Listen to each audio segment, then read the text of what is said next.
After weeks of unexplained murders, the ominous unknown killer is still on the rise. After little evidence has been found, a young boy states that he survived one of the killer's attacks and bravely tells his story. "I had a bad dream and I woke up in the middle of the night," says the boy. "I saw that for some reason the window was open, even though I remember it being closed before I went to bed. I got up and shut it once more. Afterwards, I simply crawled under my covers and tried to get back to sleep. That's when I had a strange feeling, like someone was watching me. I looked up and nearly jumped out of my bed. There, in the little ray of light, illuminating from between my curtains, were a pair of two eyes. These weren't regular eyes, they were dark, ominous eyes. They were bordered in black and, just plain out terrified me.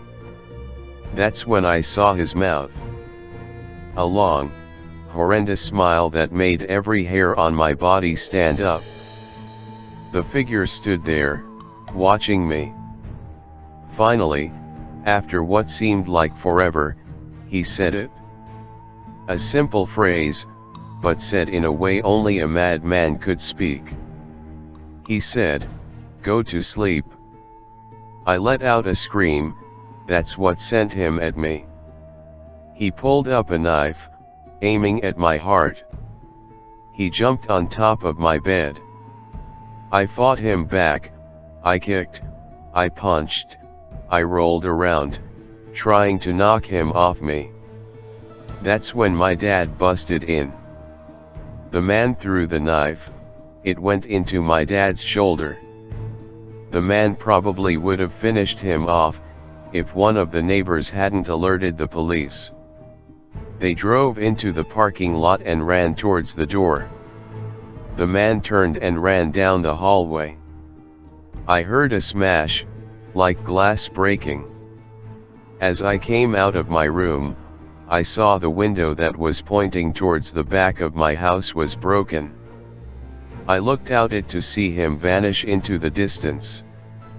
I can tell you one thing, I will never forget that face. Those cold, evil eyes, and that psychotic smile. They will never leave my head. Police are still on the look for this man. If you see anyone that fits the description in this story, please contact your local police department. Jeff and his family had just moved into a new neighborhood. His dad had gotten a promotion at work, and they thought it would be best to live in one of those fancy neighborhoods.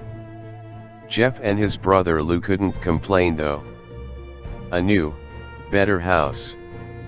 What was not to love? As they were getting unpacked, one of their neighbors came by. "Hello," she said, "I'm Barbara, I live across the street from you." "Well, I just wanted to introduce myself and to introduce my son." She turns around and calls her son over. "Billy, these are our new neighbors." Billy said hi and ran back to play in his yard. "Well," said Jeff's mom, "I'm Margaret, and this is my husband Peter, and my two sons, Jeff and Lou." They each introduced themselves, and then Barbara invited them to her son's birthday. Jeff and his brother were about to object when their mother said that they would love to. When Jeff and his family are done packing, Jeff went up to his mom. "Mom, why would you invite us to some kid's party? If you haven't noticed, I'm not some dumb kid." "Jeff," said his mother, "we just moved here, we should show that we want to spend time with our neighbors. Now, we're going to that party, and that's final." Jeff started to talk, but stopped himself, knowing that he couldn't do anything. Whenever his mom said something, it was final. He walked up to his room and plopped down on his bed. He sat there looking at his ceiling when suddenly, he got a weird feeling. Not so much pain, but a weird feeling. He dismissed it as just some random feeling. He heard his mother call him down to get his stuff, and he walked down to get it. The next day, Jeff walked downstairs to get breakfast and got ready for school. As he sat there, eating his breakfast, he once again got that feeling. This time it was stronger. It gave him a slight tugging pain, but he once again dismissed it.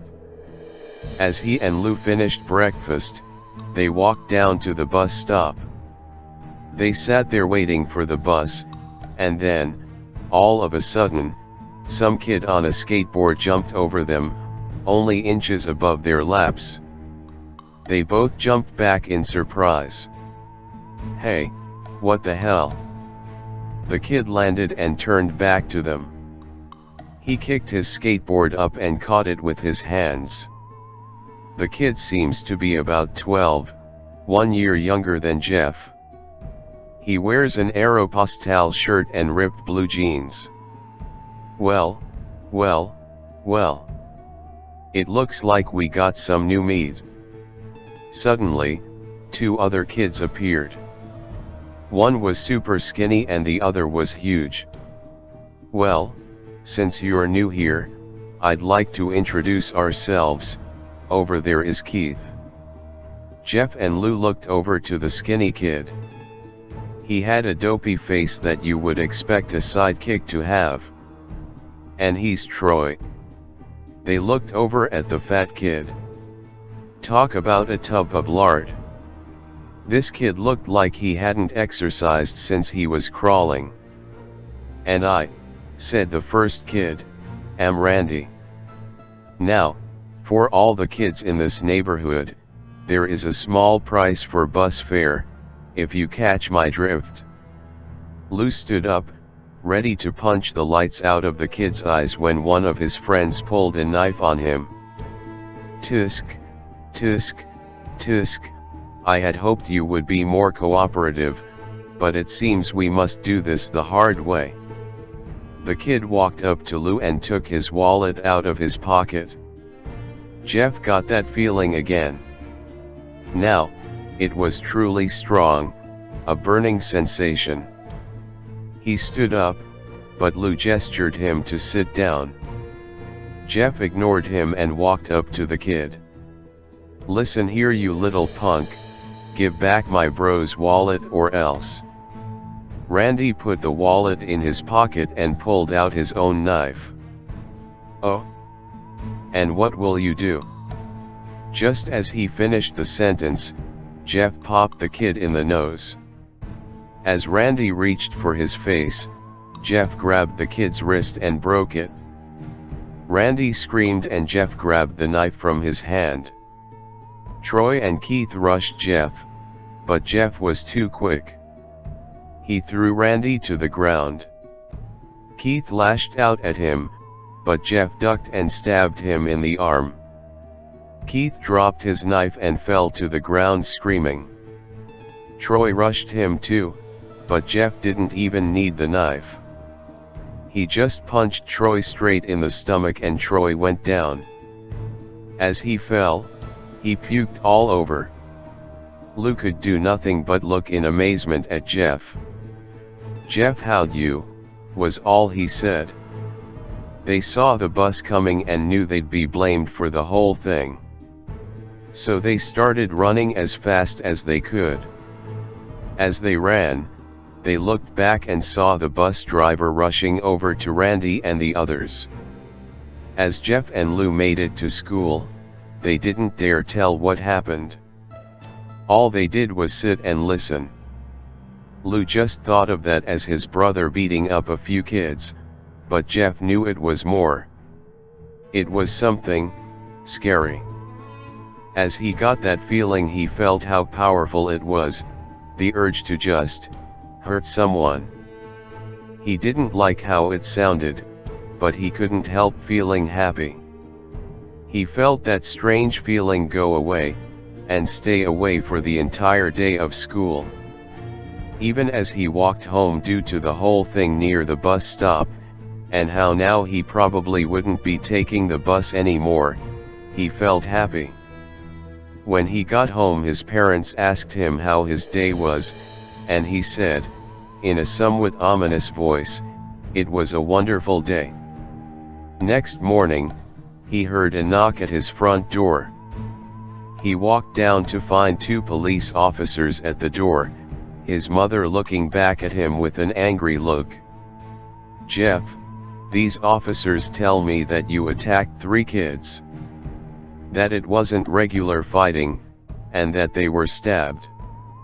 "Stabbed, son?" Jeff's gaze fell to the floor, showing his mother that it was true. "Mom, they were the ones who pulled the knives on me and Lou." "Son," said one of the cops, "we found 3 kids, 2 stabbed, 1 having a bruise on his stomach, and we have witnesses proving that you fled the scene. Now, what does that tell us?" Jeff knew it was no use. He could say him and Lou had been attacked, but then there was no proof it was not them who attacked first. They couldn't say that they weren't fleeing, because truth be told they were. So Jeff couldn't defend himself or Lou. "Son, call down your brother." Jeff couldn't do it since it was he who beat up all the kids. "Sir, it was me. I was the one who beat up the kids. Lou tried to hold me back, but he couldn't stop me." The cop looked at his partner and they both nod. "Well, kid, looks like a year in juvie." "Wait," says Lou. They all looked up to see him holding a knife. The officers pulled their guns and locked them on Lou. "It was me, I beat up those little punks." "Have the marks to prove it?" He lifted up his sleeves to reveal cuts and bruises, as if he was in a struggle. "Son, just put the knife down," said the officer. Lou held up the knife and dropped it to the ground. He put his hands up and walked over to the cops. "No, Lou, it was me. I did it." Jeff had tears running down his face. Poor brother trying to take the blame for what I did. "Well, take me away." The police led Lou out to the patrol car. "Lou, tell them it was me. Tell them. I was the one who beat up those kids." Jeff's mother put her hands on his shoulders. "Jeff, please, you don't have to lie. We know it's Lou, you can stop." Jeff watched helplessly as the cop car speeds off with Lou inside. A few minutes later, Jeff's dad pulled into the driveway, seeing Jeff's face and knowing something was wrong. Son, what is it?" Jeff couldn't answer. His vocal cords were strained from crying. Instead, Jeff's mother walked his father inside to break the bad news to him as Jeff wept in the driveway. After an hour or so, Jeff walked back into the house, seeing that his parents were both shocked, sad, and disappointed. He couldn't look at them. He couldn't see how they thought of Lou when it was his fault. He just went to sleep, trying to get the whole thing off his mind.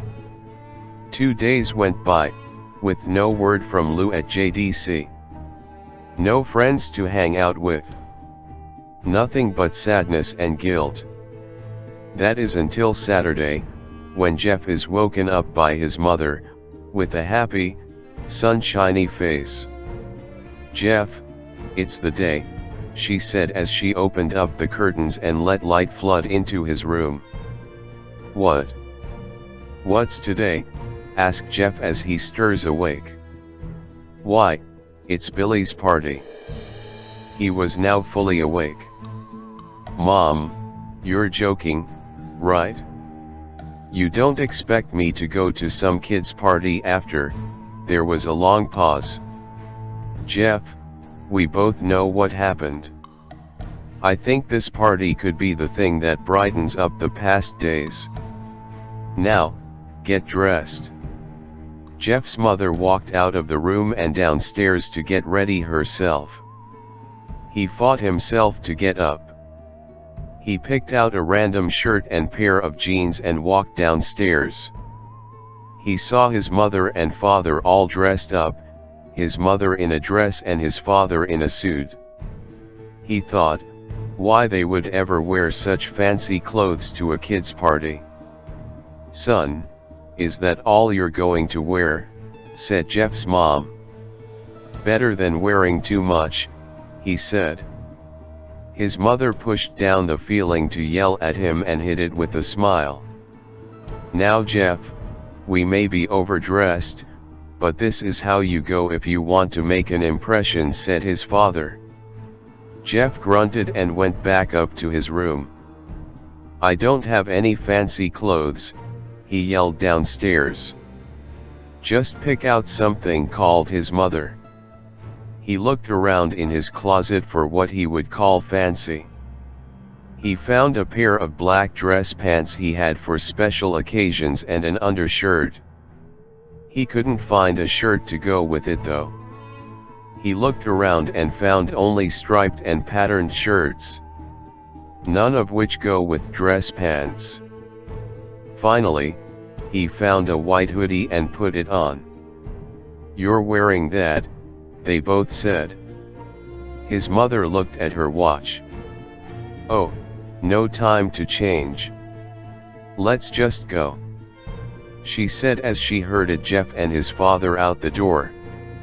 They crossed the street over to Barbara and Billy's house. They knocked on the door and it appeared that Barbara, just like his parents, way overdressed. As they walked inside, all Jeff could see were adults, no kids. "The kids are out in the yard. Jeff, how about you go and meet some of them?" said Barbara. Jeff walked outside to a yard full of kids. They were running around in weird cowboy costumes and shooting each other with plastic guns. He might as well be standing in a Toys R Us. Suddenly a kid came up to him and handed him a toy gun and hat. "Hey. Wanna play?" he said. "Ah, no kid. I'm way too old for this stuff." The kid looked at him with that weird puppy dog face. "Please," said the kid. "Fine," said Jeff. He put on the hat and started to pretend shoot at the kids. At first, he thought it was totally ridiculous, but then he started to actually have fun. It might not have been super cool, but it was the first time he had done something that took his mind off of Lou. So he played with the kids for a while, until he heard a noise.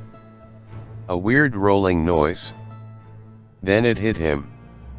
Randy, Troy, and Keith all jumped over the fence on their skateboards. Jeff dropped the fake gun and ripped off the hat. Randy looked at Jeff with a burning hatred. "Hello, Jeff, is it?" he said. "We have some unfinished business." Jeff saw his bruised nose. "I think we're even. I beat the crap out of you, and you get my brother sent to JDC. Randy got an angry look in his eyes. "Oh no, I don't go for even, I go for winning. You may have kicked our asses that one day, but not today." As he said that, Randy rushed at Jeff. They both fell to the ground. Randy punched Jeff in the nose, and Jeff grabbed him by the ears and head-butted him. Jeff pushed Randy off of him and both rose to their feet. Kids were screaming and parents were running out of the house. Troy and Keith both pulled guns out of their pockets. "No one interrupts or guts will fly," they said. Randy pulled a knife on Jeff and stabbed it into his shoulder. Jeff screamed and fell to his knees. Randy started kicking him in the face. After 3 kicks, Jeff grabs his foot and twists it, causing Randy to fall to the ground. Jeff stood up and walked towards the back door. Troy grabbed him. "Need some help?"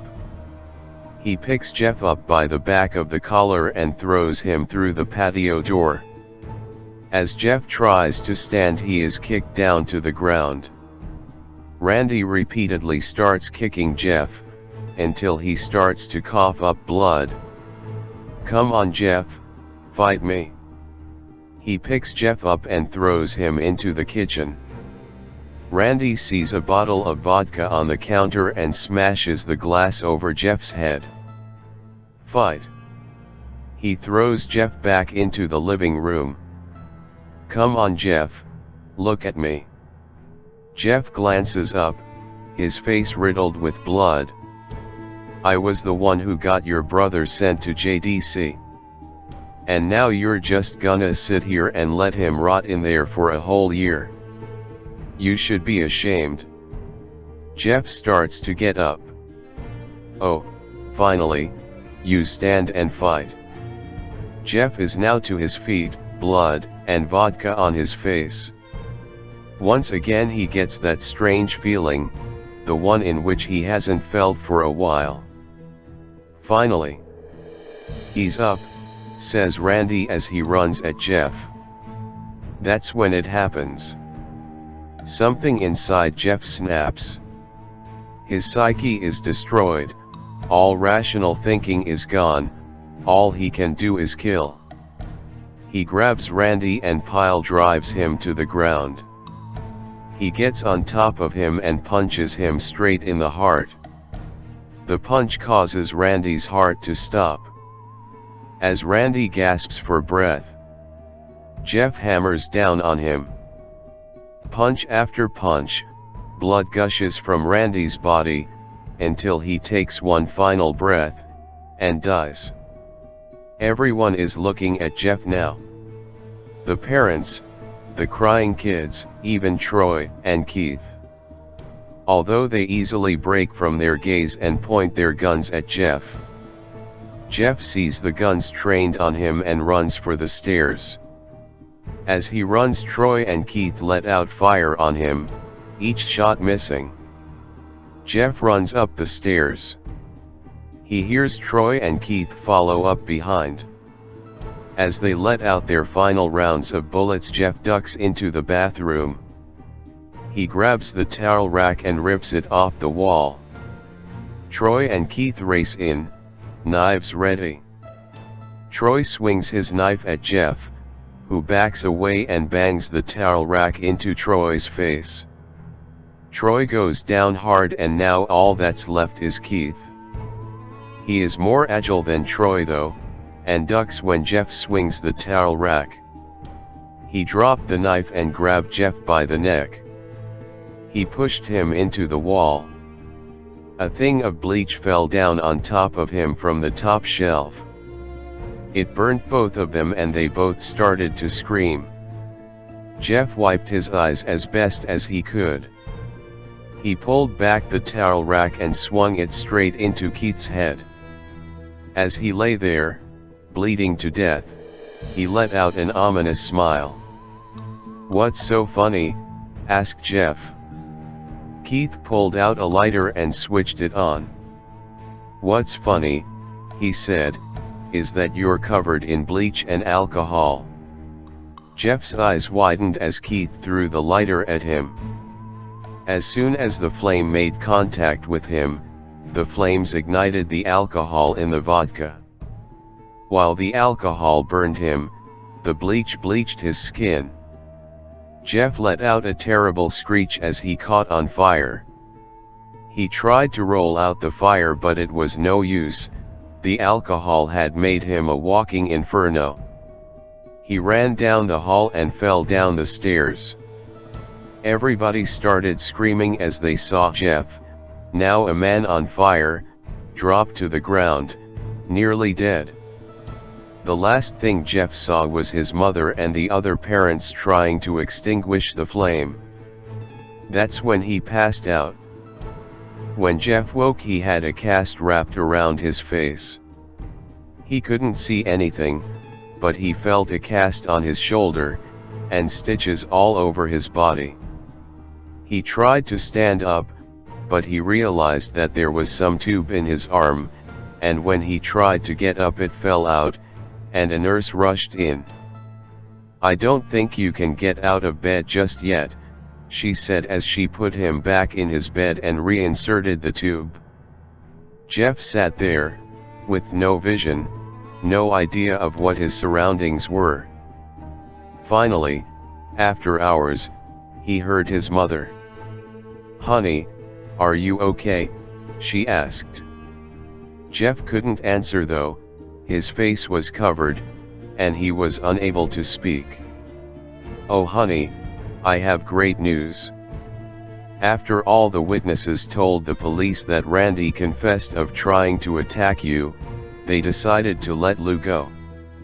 This made Jeff almost bolt up, stopping halfway, remembering the tube coming out of his arm. "He'll be out by tomorrow, and then you two will be able to be together again." Jeff's mother hugs Jeff and says her goodbyes. The next couple of weeks were those where Jeff was visited by his family. Then came the day where his bandages were to be removed. His family members were all there to see it, what he would look like. As the doctors unwrapped the bandages from Jeff's face, everyone was on the edge of their seats. They waited until the last bandage holding the cover over his face was almost removed. "Let's hope for the best," said the doctor. He quickly pulls the cloth, letting the rest fall from Jeff's face. Jeff's mother screams at the sight of his face. Lou and Jeff's dad stare awestruck at his face. What happened to my face?" Jeff said. He rushed out of bed and ran to the bathroom. He looked in the mirror and saw the cause of the distress. His face. It's horrible. His lips were burned to a deep shade of red. His face was turned into a pure white color, and his hair singed from brown to black. He slowly put his hand to his face. It had a sort of leathery feel to it now. He looked back at his family, then back at the mirror. "Jeff," said Lou, "it's not that bad." "Not that bad," said Jeff, "it's perfect." His family was equally surprised. Jeff started laughing uncontrollably. His parents noticed that his left eye and hand were twitching. Jeff, are you okay?" "Okay. I've never felt more happy." Hot, hot, hot, hot, hot, hey, look at me. This face goes perfectly with me." He couldn't stop laughing. He stroked his face, feeling it, looking at it in the mirror. What caused this? Well, you may recall that when Jeff was fighting Randy, something in his mind, his sanity, snapped. Now he was left as a crazy killing machine, that is, his parents didn't know. "Doctor," said Jeff's mom, "is my son all right, you know? In the head?" "Oh yes, this behavior is typical for patients that have taken very large amounts of painkillers. If his behavior doesn't change in a few weeks, bring him back here, and we'll give him a psychological test." "Oh, thank you, doctor." Jeff's mother went over to Jeff. "Jeff, sweetie, it's time to go." Jeff looks away from the mirror, his face still formed into a crazy smile. "K mommy, hot, hot, hey. His mother took him by the shoulder and took him to get his clothes. "This is what came in," said the lady at the desk. Jeff's mom looked down to see the black dress pants and white hoodie her son wore. Now they were clean of blood and now stitched together. Jeff's mother led him to his room and made him put his clothes on. Then they left, not knowing that this was their final day of life. Later that night, Jeff's mother woke to a sound coming from the bathroom. It sounded as if someone was crying. She slowly walked over to see what it was. When she looked into the bathroom, she saw a horrendous sight. Jeff had taken a knife and carved a smile into his cheeks. "Jeff, what are you doing?" asked his mother. Jeff looked over to his mother. "I couldn't keep smiling, Mommy. It hurt after a while. Now I can smile forever." Jeff's mother noticed his eyes, ringed in black. "Jeff, your eyes." His eyes were seemingly never closing. "I couldn't see my face. I got tired and my eyes started to close. I burned out the eyelids so I could forever see myself, my new face." Jeff's mother slowly started to back away, seeing that her son was going insane. "What's wrong, Mommy? Aren't I beautiful?" "Yes, son," she said, "yes you are. Let me go get Daddy, so he can see your face." She ran into the room and shook Jeff's dad from his sleep. "Honey, get the gun She stopped as she saw Jeff in the doorway, holding a knife. "Mommy, you lied."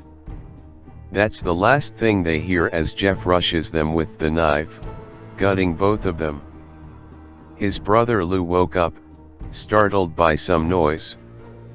He didn't hear anything else, so he just shut his eyes and tried to go back to sleep.